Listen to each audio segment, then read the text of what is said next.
महाराष्ट्रामध्ये 70-75% लोकांना आपली कुलदेवताच माहिती नाहीये, तिचा कुलधर्म कुलाचार काही माहिती नाही, कोणत्या तिथीला देवीला काय द्यायचं असतं हे देखील माहिती नाहीये. अनेक लोक वर्षानुवर्ष मूळ ठिकाणी म्हणजे 3.5 शक्तीपीठ असतील, भारतामध्ये असलेल्या 51 शक्तीपीठापैकी त्यांचे काही कुलदेवता असू शकतात, काहींचे महाराष्ट्राच्या बाहेर कुलदेवता असू शकतात, काही सिद्धपीठ असू शकतात.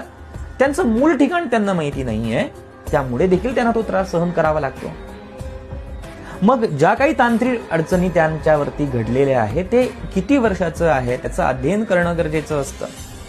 सोबत गरजेचं असतं की त्यांच्यावरती झालेला तांत्रिक जो काही प्रकार आहे तो कशामुळे आहे. उच्चाटन प्रयोग केलेला आहे का, मारण प्रयोग केलेला आहे का, शाबर प्रयोग केलेला आहे का, शत्रू निवारण प्रयोग केलेला आहे का, किंवा स्मशान बाधा झालेली आहे का, इस्लामिक प्रयोग केलेला आहे का, गंधी विद्यासारखा प्रयोग केलेला आहे का, खाण्यात दिलेला आहे का, मंत्रवलेला आहे का, वस्त्रावरती केलं आहे का, शरीराच्या अंगावरती केलेलं आहे का, या सर्व गोष्टींचं अध्ययन करावं लागतं.